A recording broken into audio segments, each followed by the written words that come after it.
गर्मी में जुगाड़ू बहू का पहाड़ में ठंडा हरा भरा ससुराल। यार आजकल कितनी ज्यादा गर्मी है, मैं तो ये देखकर हैरान हूँ। अभी इतनी गर्मी है तो ऐसा लग रहा है जून में शरीर ही ना पिघल जाए गर्मी से। और हाथ में बोझा लेकर चलना तो और मुश्किल लग रहा है अभी इतनी गर्मी में। दीदी गर्मी जिस तरह की पड़ रही है लग रहा है जल्दी ही कुछ न कुछ करना पड़ेगा। हाँ तुम सही कह रही हो। कुछ ही देर में दोनों बाजार से सब्जियां लेकर गांव में पहुंचती हैं। गांव में पहुंचते ही गर्मी और बढ़ जाती है। ये क्या, पूरे रास्ते इतनी गर्मी नहीं लगी, घर आके जितनी गर्मी लग रही है। दीदी गांव में घनी बस्ती है इसीलिए गर्मी ज्यादा है। चलो अब घर में चलते हैं, खाना भी बनाना है वरना देर होगी। दोनों घर के अंदर आती हैं जहां सास सुषमा पिंकू को संभाल रही होती है। वो गोद में लिए इधर उधर घूम रही होती है। पसीने से तर पिंकू लगातार रो रहा होता है और सुषमा के चेहरे पर गर्मी की झुंझलाहट साफ दिखाई दे रही होती है।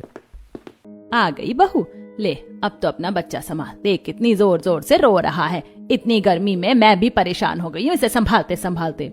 अरे माँ जी दीजिए। पिंकू बेटा क्या हुआ? चुप हो जा बेटा, बहुत गर्मी लग रही है ना। मम्मा बहुत गर्मी है, पसीना आ रहा है, अच्छा नहीं लग रहा। और तू खड़ी क्या है कीर्ति, जा जल्दी से खाना बना, सबको भूख लगी होगी, दिन भर काम करके आएंगे सब। माँ जी इतनी गर्मी में अकेले खाना बनाना बहुत मुश्किल हो जाएगा, सच में हालत खराब हो जाती है चूल्हे के पास खड़े होकर।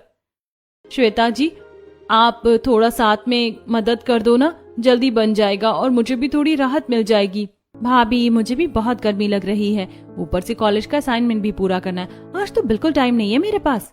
अरे श्वेता बनवा देगी तो क्या हो जाएगा, इतनी भी क्या थकान है, घर का काम है करना ही पड़ता है।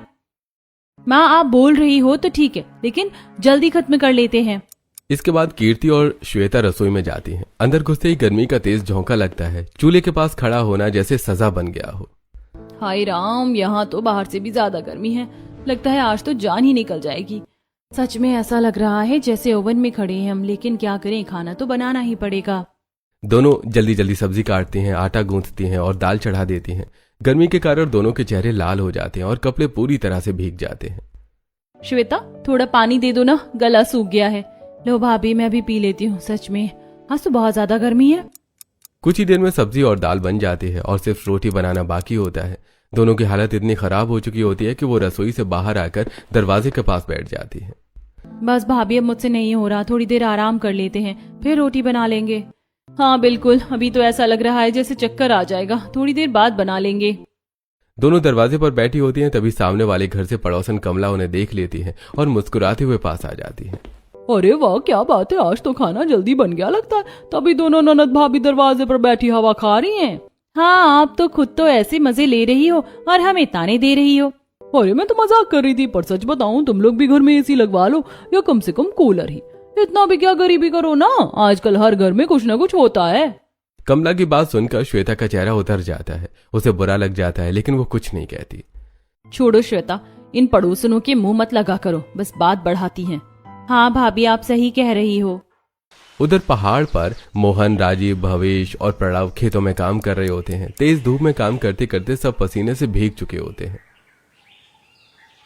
बस अब बहुत हो गया, आज की मेहनत यहीं खत्म करते हैं।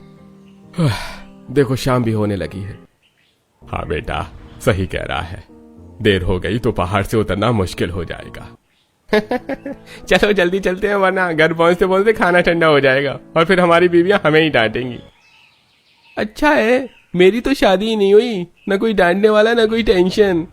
चारों हंसते हुए नीचे उतरते हैं। रास्ते में हंसी मजाक चलता रहता है, पर गर्मी इतनी होती है कि कपड़े पसीने से भीग जाते हैं। घर पहुंचते ही सब थक कर बैठ जाते हैं और तुरंत पानी मांगते हैं। अरे भाई कोई पानी दे दो, जान ही निकल गई आज तो। ये लीजिए पहले पानी पीजिए फिर नहा लीजिए, थोड़ा अच्छा लगेगा। हाँ पहले नहाना जरूरी है, बहुत चिपचिपाहट हो रही है। टंकी में पानी है ना, उसी से नहा लेते हैं। सब बारी बारी से टंकी के पानी से नहाने जाते हैं, लेकिन पानी इतना गर्म होता है कि नहाने के बाद भी उन्हें राहत नहीं मिलती। अरे ये क्या, पानी तो उबल रहा था, नहाने के बाद भी गर्मी कम नहीं हुई। सही कहा, ऐसा लग रहा है जैसे गर्म पानी से नहा लिए। थोड़ी देर बाद सब लोग खाना खाने बैठते हैं। गर्मी के कारण सबका मन भी ठीक से खाने में नहीं लगता, लेकिन भूख के कारण सब खा लेते हैं। लो सब खाना खा लो, आज बहुत मेहनत की है तुम लोगों ने। खाना खाने के बाद सब सोने की तैयारी करते हैं, लेकिन एक ही कमरे का घर होने के कारण सभी को बहुत परेशानी होती है। हे भगवान, ये कैसी गर्मी है। पंखा भी जैसे गर्म हवा दे रहा है। सच में दीदी, नींद ही नहीं आ रही है। ऐसा लग रहा है जैसे सांस ही नहीं ले पा रहे हैं। कोई खिड़की खोलता है, कोई दरवाजा, कोई हाथ से पंखा झलता है, लेकिन गर्मी कम होने का नाम ही नहीं लेती। हाँ, कुछ करो ना, बहुत गर्मी लग रही है। मैं तो सो ही नहीं पा रही। क्या करूं बेटी, ये गर्मी ही ऐसी है, सहना तो पड़ेगा। पूरी रात घर में किसी को भी ठीक से नींद नहीं आती। एक ही कमरे में इतने लोग, ऊपर से तेज गर्मी, सबकी हालत खराब हो चुकी होती है। कोई इधर करवट लेता है, कोई उधर, कोई हाथ से पंखा झलता है तो कोई दरवाजे के पास बैठ जाता है। हे भगवान, ये कैसी रात थी। 1 मिनट भी चैन की नींद नहीं आई। लगता है जैसे पूरी रात जागते ही निकाल दी। सच में दीदी, ऐसा लग रहा है जैसे शरीर में बिल्कुल ताकत ही नहीं बची। इतनी गर्मी में नींद आना भी मुश्किल हो गया है। मुझे तो लग रहा है मैं बीमार ही पड़ जाऊंगी। ये गर्मी अब बर्दाश्त के बाहर हो गई है। क्या करें बेटा, प्रकृति के आगे किसका बस चला है, सहना तो पड़ेगा। रात के लगभग 4 बजे जब हल्की हल्की ठंडी हवा चलने लगती है, तब जाकर सबकी आंख लगती है, लेकिन वो भी सिर्फ कुछ घंटों के लिए। सुबह होते होते फिर वही तपती धूप और उमस घर में भर जाती है। दोपहर तक हालत और भी खराब हो जाते हैं। बहुएं काम करते करते पूरी तरह थक जाती हैं। दीदी, अब तो सच में बर्दाश्त नहीं हो रहा है। मुझे थोड़ी देर के लिए बाहर जाना है, शायद हवा लग जाए तो थोड़ा अच्छा लगे। हाँ जाओ, कमला आंटी के घर चली जाओ, वहाँ थोड़ा खुला माहौल है, शायद राहत मिल जाए। कीर्ति धीरे धीरे चलकर पड़ोसन कमला के घर पहुंचती है। उसे उम्मीद होती है कि वहां जाकर उसे थोड़ा सुकून मिलेगा। अरे कीर्ति, आज हमारे घर कैसे आना हुआ? इतनी गर्मी में घूमने निकली हो? बस आंटी, घर में बहुत गर्मी हो रही थी, सोचा थोड़ी देर यहाँ बैठ जाऊं तो शायद अच्छा लगे। कमला की बात सुनकर कीर्ति का चेहरा उतर जाता है। उसे बहुत बुरा लगता है, लेकिन वो कुछ नहीं कह पाती। जी आंटी, आप सही कह रही हो। थोड़ी देर चुपचाप बैठने के बाद कीर्ति बिना कुछ बोले वहां से उठकर वापस घर आ जाती है। घर पहुंचते उसकी आंखों में हल्की नमी होती है, लेकिन वो किसी को कुछ नहीं बताती। क्या हुआ कीर्ति, इतनी जल्दी वापस आ गई? वहाँ अच्छा नहीं लगा क्या? नहीं दीदी, बस ऐसे ही, मन नहीं लगा। दोपहर के समय जब भावेश जी खाना खाने के लिए घर आते हैं तो बहुओं की हालत देखकर उन्हें भी चिंता होने लगती है। बेटा, तुम लोग बहुत परेशान लग रही हो। अगर इतनी गर्मी लग रही है तो मेरे साथ ऊपर पहाड़ पर चलो। वहां खेतों में पेड़ है, हवा चलती है। वहां इतनी गर्मी नहीं है, वहां इसका आधा भी नहीं लगेगा। सच में पापा जी, वहाँ थोड़ा ठंडा रहता है क्या? हाँ बेटा, बहुत फर्क है। चलो, आज तुम लोग भी साथ चलो। हाँ दीदी, चलो ना। वैसे भी पापा जी लोग रोज अकेले ही मेहनत करते हैं, हम भी थोड़ी मदद कर देंगे। हाँ चलो, सब चलते हैं। घर में बैठे बैठे तो और गर्मी लगती है। इसके बाद बहुएं सास और श्वेता सभी भावेश जी के साथ पहाड़ की तरफ निकल पड़ते हैं। चढ़ाई करना आसान नहीं होता। गर्मी और थकान दोनों मिलकर उन्हें और भी परेशान कर देते हैं। अरे, ये पहाड़ चढ़ना भी कोई आसान काम है क्या? मेरी तो सांस ही फूल गई। बस थोड़ा और, फिर हम ऊपर पहुंच जाएंगे। जैसे ही सब लोग ऊपर पहुंचते हैं, ठंडी हवा का झोंका होने लगता है और सबके चेहरे पर अचानक सुकून आ जाता है। अरे वाह, यहाँ तो सच में बिल्कुल ठंडा लग रहा है, जैसे किसी और ही जगह आ गए हों। हाँ दीदी, यहाँ तो गर्मी का नाम ही नहीं है। कितना अच्छा लग रहा है। देखा, मैंने कहा था ना, यहाँ का माहौल अलग ही है। पेड़ों की छांव, ठंडी हवाएं और खुला वातावरण सब मिलकर एक अलग ही सुकून देते हैं। बहुएं धीरे धीरे खेतों में काम भी करने लगती हैं। यहाँ काम करना भी कितना आसान लग रहा है। नीचे घर में तो सांस लेना भी मुश्किल हो जाता है। सच में अगर हो सके तो मैं तो यहीं रह जाऊं। धीरे धीरे पूरी दोपहर कब बीत जाती है किसी को पता ही नहीं चलता। शाम होते ही सब नीचे गांव लौटने लगते हैं, लेकिन जैसे ही नीचे आते हैं फिर वही गर्मी उनका स्वागत करती है। उफ, नीचे आते ही फिर वही गर्मी। ऊपर ही अच्छा था। हाँ सच में, ऊपर कितना सुकून था। कुछ दिन यही चलता रहता है। गर्मी भी बढ़ती है और पड़ोसियों के ताने भी। एक दिन अचानक सुषमा की नंद यानी भावेश जी की बहन बुआ जी उनके घर रहने आ जाती हैं। अरे सुषमा, ये कैसा घर है? इतनी गर्मी, एक भी ठंड का इंतजाम नहीं। अरे दीदी, जैसा है वैसा है। आप बैठो, बहुएं पानी लेकर आती हैं। बहुएं उनकी खूब खातिरदारी करती हैं, लेकिन घर की गर्मी बुआ जी को बिल्कुल पसंद नहीं आती। बेटा, तुम लोग एक कमरे के घर में कैसे रहते हो? जब मेहमान की खातिरदारी की व्यवस्था नहीं थी तो बुलाया ही क्यों? बुआ जी, हम लोग कोशिश कर रहे हैं। और मेरे घर में तो हर कमरे में एसी लगा है। मैंने सोचा था कम से कम पंखा तो अच्छा होगा, लेकिन यहाँ तो हाथ पंखा भी ठीक से नहीं है। कैसे गुजारा करते हो तुम लोग? बुआ जी के शब्द बहुओं को अंदर तक चोट पहुंचाते हैं, लेकिन वो चुप रहती हैं। दीदी, कितना बुरा लगता है ना जब अपने ही लोग इस तरह ताने देते हैं। हाँ लेकिन क्या करें, हमारी मजबूरी है।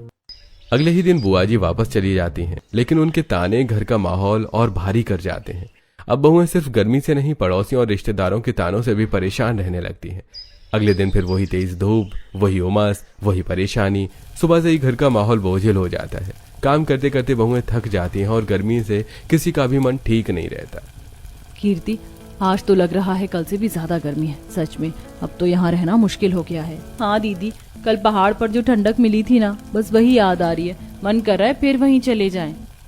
क्या हुआ, फिर से गर्मी परेशान कर रही है क्या? सिर्फ परेशान नहीं, अब तो हालत खराब कर दी है इस गर्मी ने। कुछ समझ ही नहीं आ रहा क्या करें। तो चलो आज फिर ऊपर पहाड़ पर चलते हैं, वहाँ कम से कम आराम तो मिलेगा। हाँ पापा जी, हम भी चलेंगे। आज तो पूरा दिन वहीं बिताएंगे। सब लोग फिर से पहाड़ की तरफ निकल पड़ते हैं। चढ़ाई मुश्किल होती है, लेकिन ठंडी हवा का ख्याल उन्हें हिम्मत देता है। ऊपर पहुंचते ही सबको वही सुकून मिलता है, ठंडी हवाएं, पेड़ों की छांव और पास बहती नदी की आवाज। पापा जी सच बताऊं, यहाँ आकर तो ऐसा लगता है जैसे जिंदगी ही बदल गई हो।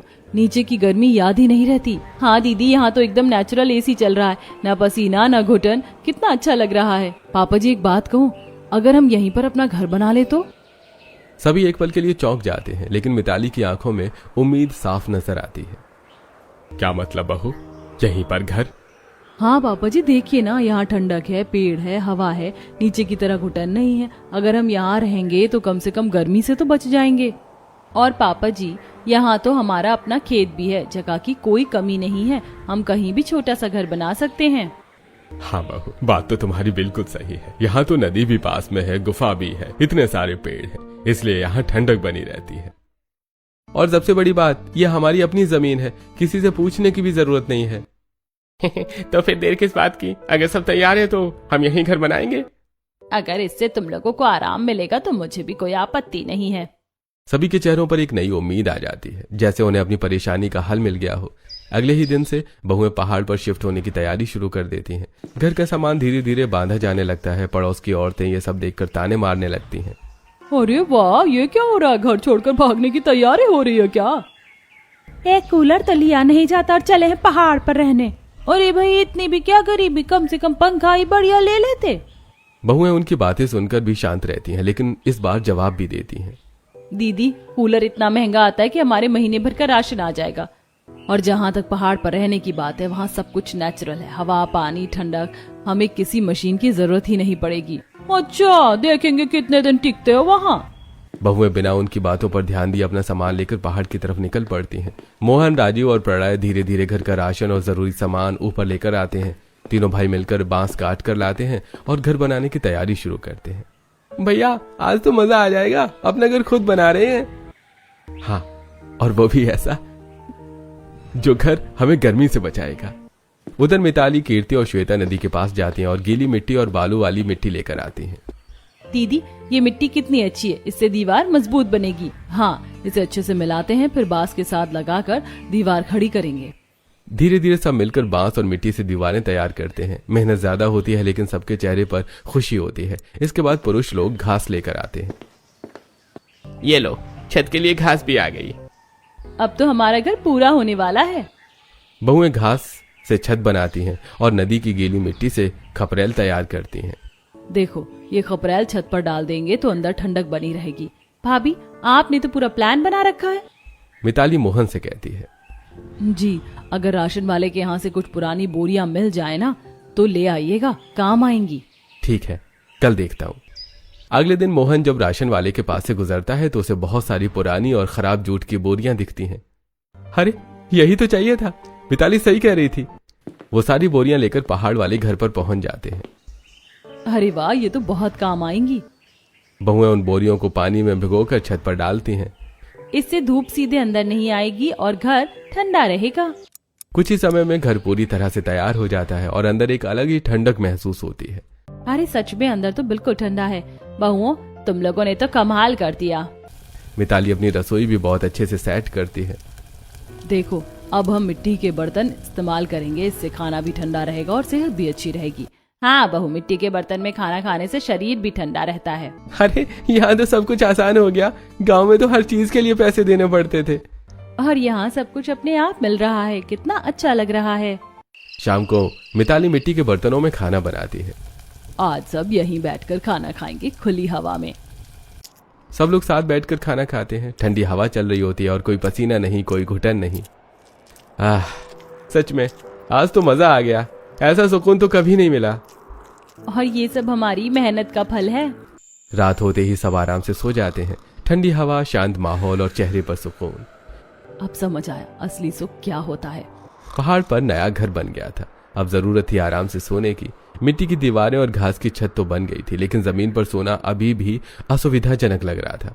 बहुएं सोच में पड़ जाती हैं कि ऐसा क्या करें जिससे आराम से नींद आए और गर्मी भी न लगे। कीर्ति, घर तो हमने बना लिया, लेकिन अब सोने का भी कुछ इंतजाम करना पड़ेगा। ऐसे ही जमीन पर सोएंगे तो शरीर टूट जाएगा। हाँ दीदी, और अगर कुछ सही नहीं किया तो फिर से वही पसीना और घुटन शुरू हो जाएगी। हमें कुछ ऐसा करना होगा जिससे ठंडक भी बनी रहे। भाभी, आप तो हमेशा कुछ ना कुछ नया सोच लेती हो। इस बार क्या प्लान है? प्लान तो है, हम घास की चटाइयां बनाएंगे और उसी से बिस्तर तैयार करेंगे। घास से बिस्तर? भाभी ये कैसे होगा? देखो, पहले हम जमीन पर थोड़ा पानी डालेंगे, फिर उसके ऊपर घास की चटाई बिछाएंगे और उसके ऊपर बिस्तर। इससे नीचे की ठंडक ऊपर आएगी और गर्मी कम लगेगी। वाह दीदी, ये तो बहुत बढ़िया आइडिया है, नेचुरल कूलिंग सिस्टम। इसके बाद सभी मिलकर घास इकट्ठा करते हैं और चटाइयां बनाना शुरू करते हैं। मेहनत लगती है, लेकिन धीरे धीरे कई चटाइयां तैयार हो जाती हैं। रात होते ही मिताली जमीन पर हल्का पानी छिड़कती है, फिर उसके ऊपर घास की चटाई बिछाती है और उसके ऊपर बिस्तर डाल देती है। लो, अब सब इसी पर सोकर देखो, आज रात मजा आ जाएगा।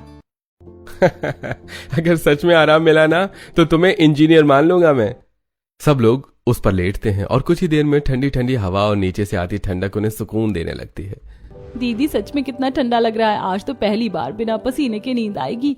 बहुआ, तुम लोगों ने तो कमाल कर दिया। अब तो यहाँ रहना और भी आसान हो गया। उस रात सभी आराम से सो जाते हैं। न कपड़े भीगते हैं, न घुटन होती है, बस सुकून ही सुकून।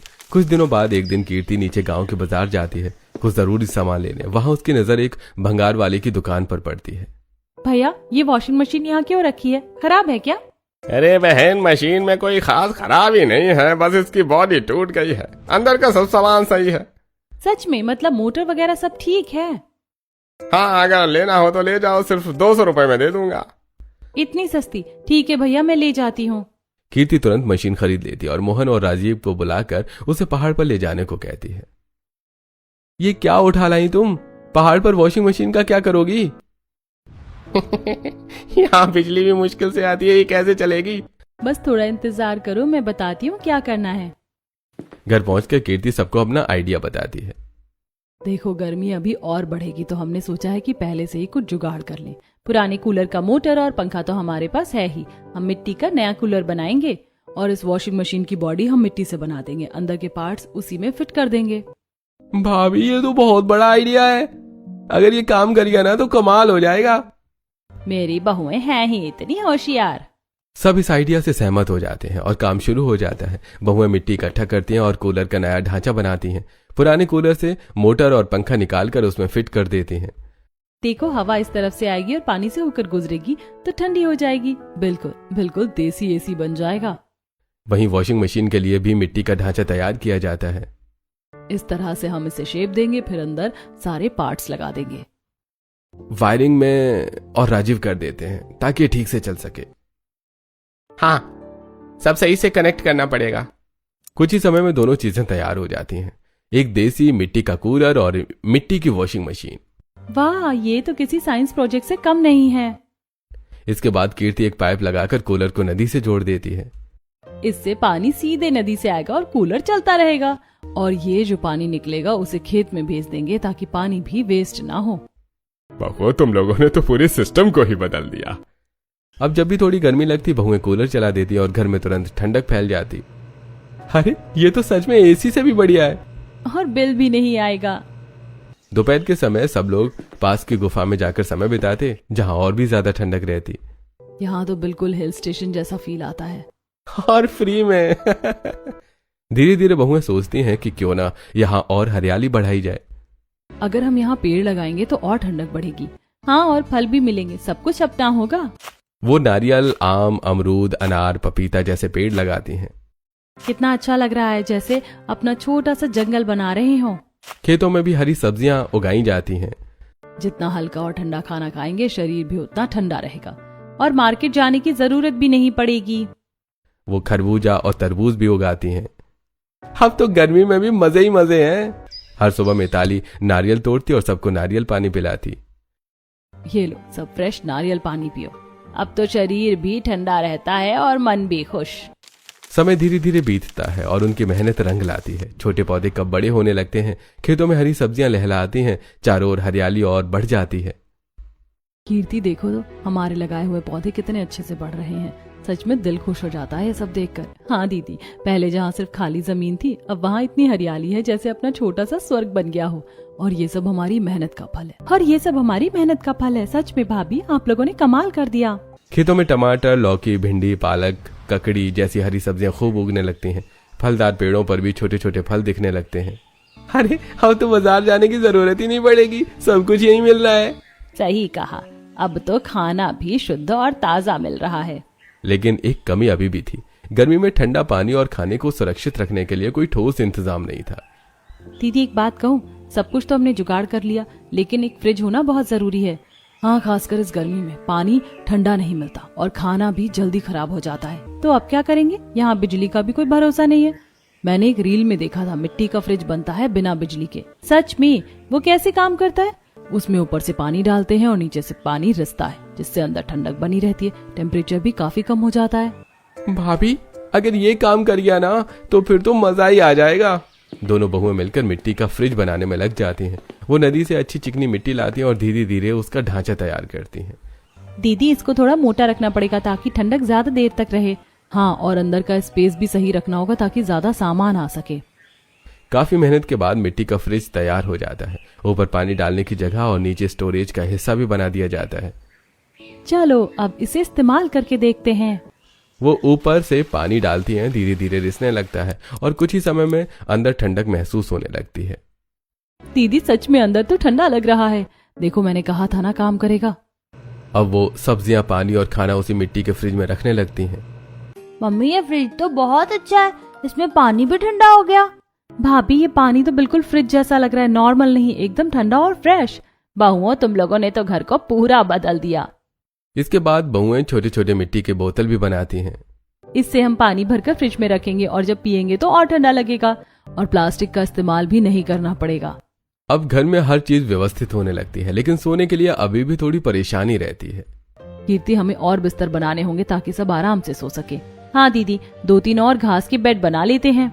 दोनों मिलकर और घास के बेड तैयार करती हैं। अरे अब तो लग रहा है होटल खुल गया है यहाँ। हाँ, नेचुरल होटल। इसके साथ ही वो बांस और लकड़ी से एक छोटी अलमारी भी बनाते हैं। अब सारा सामान इसमें रखेंगे ताकि इधर उधर बिखरा ना रहे। अब तो पूरा घर सेट हो गया है। धीरे धीरे उन्होंने गर्मी से बचने का हर जुगाड़ कर लिया था। अब उनके घर में गर्मी का असर बहुत कम हो गया था। पेड़ों के नीचे बैठकर वो आम का अचार बनाती हैं। देखो, इतने सारे आम हैं, क्यों ना अचार बना ले। हाँ, और यहाँ धूप भी अच्छी मिलती है, आराम से सूख जाएगा। और पापड़ भी बना लेते हैं, यहाँ तो जल्दी सूख जाएंगे। वो मिलकर अचार और पापड़ बनाती हैं और धूप में सुखाती हैं। अब तो घर में सब कुछ बनने लगा है, बाहर से कुछ लाने की जरूरत ही नहीं है। साथ ही साथ वो खेतों में भावेश जी की मदद भी करती हैं। बहुआ, तुम लोगों ने तो खेती भी आसान कर दी, अब काम भी जल्दी हो जाता है और घर भी संभाल रही हैं। सच में बहुत मेहनती हैं ये। अब रात में उन्हें ज्यादा परेशानी नहीं होती। अगर थोड़ी गर्मी लगती भी है तो वे अपनी मिट्टी वाला कूलर चला लेते हैं। दीदी, अब तो सच में सुकून मिलता है, पहले जैसी परेशानी बिल्कुल नहीं रही। एक दिन दोपहर के समय जब सब लोग अपने अपने काम में लगे हुए थे, तभी सुषमा के फोन की घंटी बजती है। सुषमा फोन उठाती है और उधर से बुआ जी की आवाज आती है। हाँ दीदी, नमस्ते, कैसी हो आप? अरे सुषमा, क्या बताऊं, घर का रिनोवेशन चल रहा है, पूरा घर उल्टा पुल्टा है, बहू बेटे कहीं और जा रहे हैं, तो सोचा अगर तुम कहो तो कुछ दिन मैं तुम्हारे यहाँ आ जाऊं। हाँ दीदी, क्यों नहीं, आप आ जाओ, आपका ही घर है। फोन करते ही श्वेता तुरंत बहुओं के पास दौड़ कर आती है। भाभी, ये तो बहुत बढ़िया मौका है बुआ को सबक सिखाने का। क्या मतलब? अरे वही, जब आई थी तब कितने ताने मार रही थी कि उनके घर में एसी है, यहाँ तो पंखा भी ढंग का नहीं है। मिताली और कीर्ति दोनों को वो बात याद आ जाती है और उनके चेहरे पर हल्की सी मुस्कान आ जाती है। हाँ, अब समय आ गया है, हम भी उन्हें दिखाएंगे कि बिना पैसे के भी दिमाग से क्या क्या किया जा सकता है। और इस बार हम बनाएंगे मिट्टी का एसी ताकि बुआ को देखकर हैरान रह जाएं। अच्छा, तो फिर हम भी साथ हैं। बताओ क्या करना है। अगले ही दिन मिताली और कीर्ति कबाड़ी वाले के पास जाती हैं। भैया कुछ काम का मिल जाए तो बताना। तभी उन्हें एक पुराना एसी का मोटर दिखाई देता है। अरे ये तो एसी का मोटर है। हाँ बहन, पुराना एसी खराब हो गया था, मोटर बचा हुआ है, लेना हो तो ले जाओ। हाँ भैया हमें चाहिए। वो मोटर लेकर पहाड़ पर वापस आती हैं और काम शुरू कर देती हैं। मिट्टी से एक बड़ा ढांचा बनाया जाता है जिसमें एसी का मोटर और पंखा फिट किया जाता है। साथ ही पानी की भी व्यवस्था की जाती है ताकि हवा ठंडी होकर बाहर आए। देखो जब ये मोटर चलेगा तो पानी इसके अंदर से गुजरेगा तो हवा एकदम ठंडी हो जाएगी। हाँ, सब कनेक्ट सही हो गया है, अब ये बढ़िया चलेगा। कुछ ही समय में उनकी मिट्टी का एसी तैयार हो जाता है। भाभी ये तो सच में कमाल कर दिया आपने। अगले दिन बुआ जी पहाड़ पर पहुंचती हैं। अरे ये क्या, तुम लोगों ने तो पूरा घर ही बदल दिया। हाँ ये दीदी अंदर चलिए। जैसे बुआ अंदर आती हैं उन्हें ठंडी हवा का एहसास होता है। अरे ये कैसे, यहाँ तो बिल्कुल एसी जैसी ठंडक है। वो ये हमारा खुद का बनाया हुआ एसी है, मिट्टी का। क्या, मिट्टी का एसी? मिताली उन्हें बिठाकर मिट्टी के फ्रिज का ठंडा पानी देती हैं। लीजिए बुआ जी ठंडा पानी पीजिए। अरे ये तो बिल्कुल फ्रिज जैसा ठंडा है। हाँ बुआ जी ये भी हमने खुद बनाया है। बुआ चारों तरफ देखती हैं। एक कमरे में कूलर, दूसरे में एसी, हर जगह ठंडक और हरियाली। मैं तो सोच भी नहीं सकती थी तुम लोगों ने इतना सब कर लिया। बहू अब हल्के हल्के शब्दों में उन्हें एहसास कराती हैं। बुआ जी हर किसी की परिस्थिति अलग होती है, इसीलिए कभी किसी को उसकी कमी के लिए ताना नहीं देना चाहिए, क्योंकि वही कमी कभी कभी हमारी सबसे बड़ी ताकत बन जाती है। बुआ की आंखें झुक जाती हैं। बहुआ मुझसे गलती हो गई, मैंने तुम्हें बहुत कुछ कह दिया था, मुझे माफ कर दो। अरे दीदी अब सब भूल जाओ। इस बार बुआ जल्दी नहीं जाती बल्कि लंबे समय तक रुकती हैं और इस ठंडे सुकून और भरे माहौल का आनंद लेती हैं। उधर बहुएं पड़ोसनों को भी बुलाती हैं। दीदी आज कमला और बाकी सबको बुलाते हैं, उन्हें भी दिखाते हैं। पड़ोसन पहले तो मजाक उड़ाती हैं। अरे ये क्या ही होगा इनके घर में, चलो देखते हैं। लेकिन जैसे ही वो घर के अंदर आती हैं ठंडी हवा और हरियाली देखकर दंग रह जाती हैं। अरे ये तो सच में ठंडा है और कितना सुंदर, जैसे कोई रिजॉर्ट हो। मिताली सबको नारियल पानी देती है और फल काट कर खिलाती है। ये लीजिए फ्रेश नारियल पानी, और ये फ्रिज का ठंडा पानी भी पीजिए। पड़ोसन आराम से बैठ जाती हैं और 4-5 घंटे वहीं बिताती हैं। सच में यहाँ से जाने का मन ही नहीं कर रहा। ये वही रिश्तेदार और पड़ोसी लोग जो पहले ताने मारते थे आज तारीफ कर रहे थे। इस तरह पूरा परिवार खुशी खुशी अपने पहाड़ों वाले घर में रहने लगता है।